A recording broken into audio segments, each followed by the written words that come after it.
Welcome guys, and what we're going to be going through in this tutorial is looking at using DeMoivre's theorem to solve problems, okay? Specifically we're going to be looking at trying to find the nth root of a complex number. Now to do this we actually need to consider a theory we looked at when we studied trigonometry, which is the 2n pi, the general form, okay? So it says our rule here is given that z is equal to a plus bi, then z is equal to or by cos of theta plus 2n pi plus I sine of theta plus 2n pi. Theta plus 2n pi we should remember from our general form of trying to find an angle between 0 and 360 can be found by using theta plus 2n pi. Okay, this we covered in trig, where n is an element of z in the general form of z. Okay, now, so what this would look like in a question is simply solve z cubed is equal to 8i. Now before I go too much further into z cubed, what I can see here is 8i needs to be written in polar form. We cannot use this application unless we're writing it in polar form. So the first thing I would do here is realise that there's no real value, so it's actually written as 0 plus 8i. And I know that my first step is to draw it on the Argand diagram. So 0 plus 8i is going to lie on the imaginary axes. So we have our real, we have our imaginary, and we know that 0 plus 8i would have to be up here. Okay? Which means the modulus, the distance from the origin 0, 0 to that point would have to be 8. So or here would have to be 8. And our angle would have to be a right angle, which is pi over 2. 90 degrees we know is really pi over 2. So now I can skip those steps to write this in polar form. So that means I'm going to have 0 plus 8i is really written as 8 cos of pi over 2 plus I sine of pi over 2. But if I want to write this in general form, this is where we're going to now use our rule. So, this is really going to be written as 8 by the cos of pi over 2 plus 2n pi plus I sine pi over 2 plus 2n pi. And this is what we're now going to use to help us solve the equation that they've given us. So the equation that they've given us is that z cubed is equal to 8i. Well, we know to get rid of cubed, to find z, we need to cube root both sides. So that really means that we have z is equal to the cubed root of 8i. But the cubed root we know can also be written as z is equal to 8i to the power of a third, which is now where DeMoivre's theorem is going to come into play. So that means we're going to have that 8i to the power of a third is equal to, and this is where I use DeMoivre's theorem on it in polar form, 8 to the power of a third by cos of a third by pi over 2 plus 2n pi. So we're using our polar form from down here. Plus I sine of a third by pi over 2 plus 2n pi. Now, I know that 8 to the power of a third is just 2. So I really have cos 2 by cos of a third by pi over 2 plus 2n pi plus I sine of a third by pi over 2 plus 2n pi. Now, this is where I know that if it's a cubed, I need to have 3 roots. So the first time I'm going to do this, I'm going to let n equal to 0. Then I'm going to let n equal to 1 and n equal to 2. So when n is equal to 0, then 2n pi is going to be gone. So that means it's going to be cos of a third by pi over 2, which we know is pi over 6, plus I sine of pi over 2 of a third by pi over 2 by pi over 6. So a third by pi over 2, which we know gives us pi over 6. So now I'm going to put that into my calculator. So the cos of pi over 6. The cos shift of pi over 6, making sure again it's in radians, gives me root 3 over 2. Plus, when we go again, sine shift pi over 6 gives me a half, so a half I. Which then when I multiply by 2 here, gives me root 3 plus I. So that's my first root here. And that's when n is equal to 0. The next one we're going to do is when n is equal to 1. Okay? So when n is equal to 1, that means I'm going to have 2 by 1 by pi, which is 2 pi, which means I'm really going to have cos of 1 over 3 times pi over 2 plus 2 pi, plus I sine 1 over 3 by pi over 2 plus 2 pi. Now when I put that into my calculator, guys, 1 over 3 times pi over 2 plus 2 pi gives me 5 pi over 6. So the next thing I'm going to do here is cos of 5 pi all over 6 gives me minus 2 root 3, or minus root 3 over 2. And then I go back and again I do sine of 5 pi over 6 gives me a half. So plus a half I. Which means again now, guys, sorry, my I should be on the inside of my bracket. 2 by this gives me minus root 3 plus 1 I.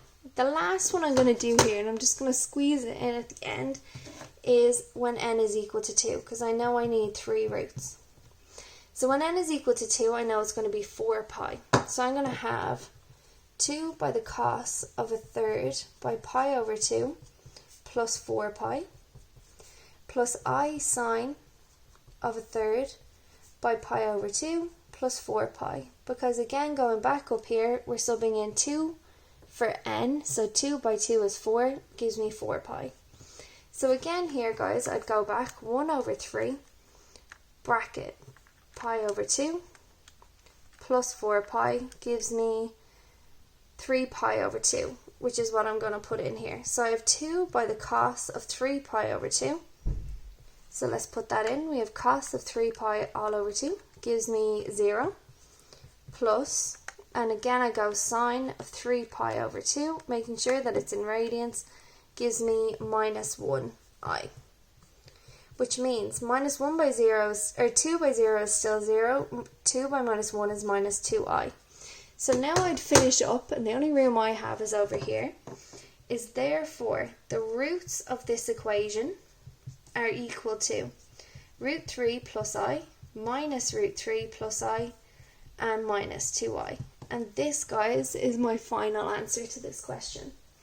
So pause the video here, take it in, make sure that we have the examples down in our notes copies, and then we're going to look now at example 2. So when you're ready, guys, we're going to look now at example 2. Okay? So, oops. Example 2 here says, very similar again, solve the equation z to the power of 2 is equal to minus 2 root 3i. So the first thing I'd say I need to do here again is change my Cartesian form into polar form. And I'm going to follow my steps here to do that. Minus and minus means it's going to be in the third quadrant. So I'm going to draw my Argand diagram here.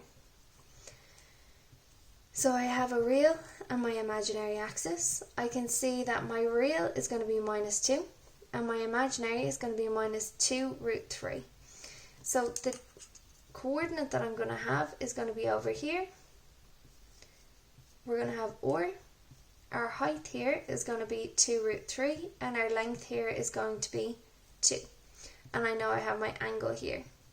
So in this case, I know that this guy here is my opposite and this is going to be my adjacent to help me find my polar form.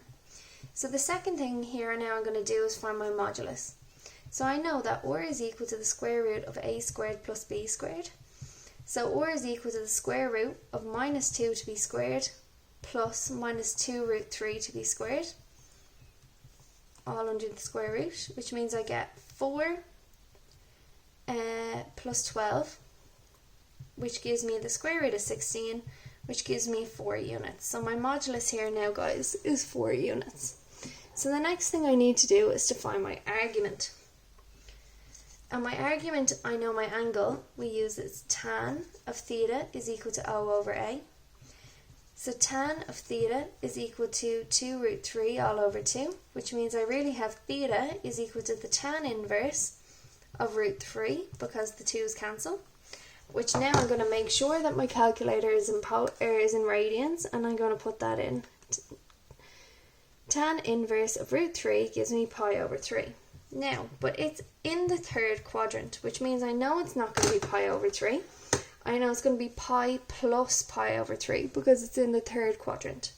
So that really means that my angle here is really pi over 3 plus pi, which is going to give me 4 pi over 3 as my angle in the third quadrant. So now I'm going to write this guy in polar form. So I really have, and remember we always write it in the general polar form. So we really have 4 by the cos of 4 pi over 3 plus 2n pi plus I sine 4 pi over 3 plus 2n pi. Okay? Now if I want to get rid of the, oh, realised it's not on screen. So now here we go. So we have z2. So I know to get rid of that I need to square root both sides. And to square root is to really put it to the power of a half. So I'm going to put both of these sides to the power of a half. And I'm going to use DeMoivre's theorem then to bring this in. So that means z is equal to the square root of 4, which gives me 2, by the cos of a half by 4 pi over 3 plus 2n pi plus I sine by a half by 4 pi over 3 plus 2n pi. And again guys, if it's squared I should only have 2 roots, so I'm going to sub in 2 different numbers here. The first number I always sub in is when n is equal to 0. So that means when n is equal to 0, we have z is equal to 2 by the cos of a half by 4 pi over 3. 2 by 0 gives me 0, so he's gone. Plus I sine of a half by 4 pi over 3. So I can see that a half by 4 pi over 3 is really going to be 4 pi over 6. So now I'm going to put that in. So that I have the cos of 4 pi all over 6, or 2 over 3, gives me minus a half. And now I go again. So we have sine of 4 pi over 6, which gives me plus root 3 over 2i. So when I multiply both of those by 2 then, I get minus 1 plus root 3i is my first root here. But now to find our second root, we're going to do n is equal to 1. Okay? So now I'm going to have z is equal to 2 by a cos of a half by 4 pi over 3 plus 2 pi. Because when I sub in 1 here, guys, 2 by 1 is 1 and by pi is 2 pi. Plus I sine of a half by 4 pi over 3 plus 2 pi. Okay? So now let's check what that angle is going to be here. So I have 1 over 2 by 4 pi over 3 plus 2 pi gives me 5 pi over 3. Make sure we always close the bracket, guys. So 5 pi over 3. So that means I'm going to have 2 by the cos of 5 pi over 3 plus I sine 5 pi over 3. Okay, which now I need to put into my calculator to get in radians. So we have the cos of 5 pi over 3 gives me a half. So I now have 2 times a half plus the sine of 5 pi over 3 gives me minus root 3 over 2. So minus root 3 over 2i. So again now guys, when I multiply by 2 here, I get 1 minus root 3i. And so these are my 2 roots. So then I would write, therefore, my roots are minus 1 plus root 3i and 1 minus root 3i. And now we're done. So take a minute, guys, pause that there, go back through the example, make sure we're adding it into our notes copies, and then we're going to wrap up on complex numbers. Thanks, guys.